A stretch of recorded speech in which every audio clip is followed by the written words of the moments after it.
Puisque le cinéma et le dessin animé sont deux arts quasi contemporains, et qu'ils ont eu à évoluer ensemble, il semble judicieux de commencer par voir le traitement de l'espace au cinéma, avant de s'intéresser à celui de l'animation.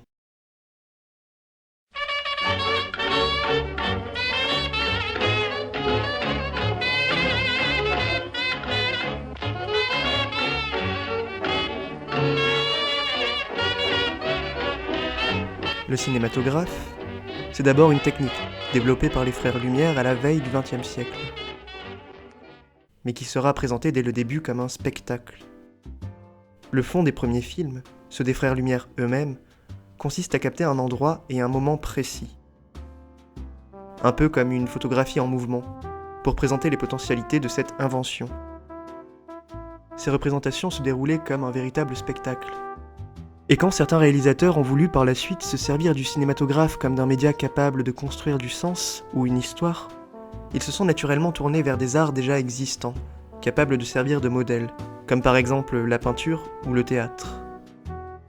C'est notamment le cas de Méliès, célèbre pionnier des effets spéciaux, qui mélange des références picturales et théâtrales pour exécuter des trucages ou présenter ses histoires. Il s'ensuit un traitement particulier de l'espace, qui respecte la règle des 180 degrés utilisée depuis l'Antiquité au théâtre. Dans ce modèle, la scène fait face au spectateur, et les acteurs se tournent vers lui de manière à présenter plus clairement les enjeux de la pièce qu'il est en train de voir. Ainsi, le volume d'espace représenté suit une logique plane, quelque chose fait face au spectateur, qui se tiendra toujours devant lui. Et même si les acteurs peuvent parcourir une courte portion de profondeur dans l'image, le volume se rapproche d'un monde en 2 dimensions.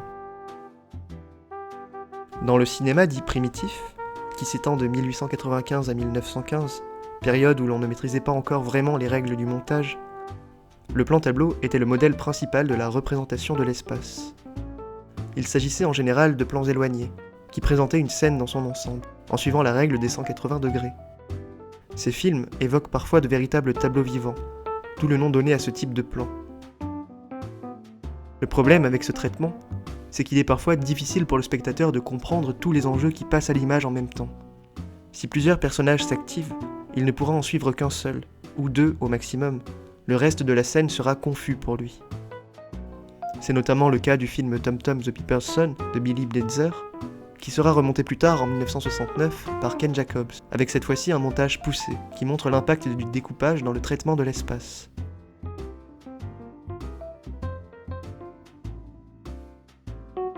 Certaines parties du premier film gagnent en intensité. Des insistances sur d'autres parties modifient la compréhension de l'histoire pour le public, et des actions peuvent même devenir terrifiantes lorsqu'elles sont sujettes à un zoom intense. Ce n'est qu'en 1915, avec la sortie du film de Griffith Naissance d'une nation, qui innove en matière de montage et permet le développement des techniques du cinéma classique, que le plan tableau sera délaissé au profit d'un traitement de l'espace dans la profondeur. La scène n'est plus seulement en face du spectateur, et peut s'étendre dans toutes les directions. Le hors-champ devient une donnée non négligeable dans la conception d'une action. Dès lors, il appartient au réalisateur de concevoir personnellement son rapport à l'espace par le biais du montage ou du positionnement de la caméra.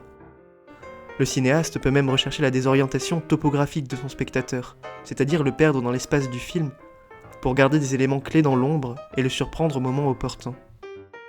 Prenons un exemple particulièrement parlant. Dans L'Ange bleu, une scène commence avec l'entrée de la gouvernante du professeur Ratz dans la chambre de ce dernier. Elle lui apporte son petit déjeuner mais constate que son lit est vide. Il n'a donc pas dormi là cette nuit. Elle se retourne ensuite et regarde le hors-champ, situé derrière la caméra, avec une mine soucieuse. Dans le plan suivant, nous voyons le professeur Ratz lui-même allongé sur un divan, et nous en concluons que, rentré ivre du cabaret où se produit la sulfureuse Lola Lola, il n'a pas trouvé les forces nécessaires pour se coucher dans son lit. Mais il faut attendre la suite de la séquence pour comprendre que nous nous sommes fait manipuler.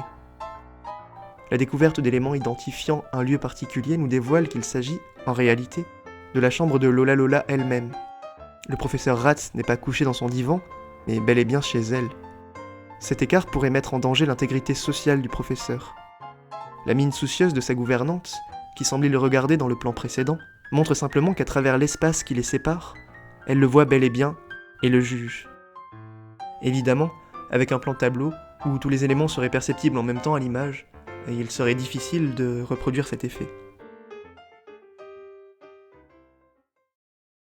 Mais malgré ces progrès au cinéma, le dessin animé continuera, et continue encore parfois, à traiter l'espace selon une logique plane, qui semble tout droit héritée de la peinture, et peut-être même du cinéma primitif. J'aimerais, dans cette partie, essayer de voir pourquoi le traitement de l'espace en animation est resté fidèle à une forme proche du premier cinéma, quand à la même époque, ce dernier développait de toutes nouvelles manières de le traiter. La première idée qui me vient, c'est la différence majeure entre les deux techniques. Le concepteur d'un dessin animé ne peut pas, comme un réalisateur de film, capter directement un espace parcouru par des acteurs. Pour faire entrer la profondeur dans son dessin, il lui faut appliquer les règles de la perspective, et c'est encore plus vrai quand il s'agit d'incorporer des personnages dans un espace ainsi creusé. Tout élément se déplaçant devra suivre les règles propres à la profondeur mise en place dans l'œuvre. Il paraît ainsi moins naturel pour un réalisateur en animation de faire évoluer des personnages dans toutes les directions de son dessin. Il choisira la plupart du temps un traitement plat. Inconsciemment, peut-être, le traitement de l'espace le plus naturel pour un film d'animation serait donc de respecter la règle des 180 degrés du théâtre, c'est-à-dire de présenter les personnages face aux spectateurs lorsqu'ils conversent, et les faire évoluer suivant une logique plane. Mais ce serait un peu rapide comme explication quand même, et on peut se demander si ce traitement spatial découle uniquement d'une question de technique. Dans les premières décennies du XXe siècle, le dessin animé est très proche des arts qui l'ont précédé, de la peinture et du théâtre notamment, avec qui il possède une grande proximité. Certains espaces ont pu être dessinés d'après des œuvres déjà existantes. C'est le cas par exemple du château de la Belle au Bois dormant, inspiré du château de Neuschwanstein, construit pour Louis II de Bavière à la fin du XIXe siècle. Mais dès le début, l'animation est surtout vue comme un art aux possibilités immenses, permettant de faire apparaître ce que les effets spéciaux ne permettaient pas au cinéma, d'où une grande propension à l'imaginaire dans cet art dès les premiers temps. On peut penser aux fantasmagories d'Émile Coll, par exemple, qui semblent préfigurer la poésie des surréalistes. Même chez Disney, comme on l'a vu, l'animation est perçue comme un espace artificiel, dérivé du conte et porteur d'un message destiné aux plus jeunes. C'est cette proximité avec le modèle merveilleux qui peut rapprocher le dessin animé du traitement de l'espace au théâtre.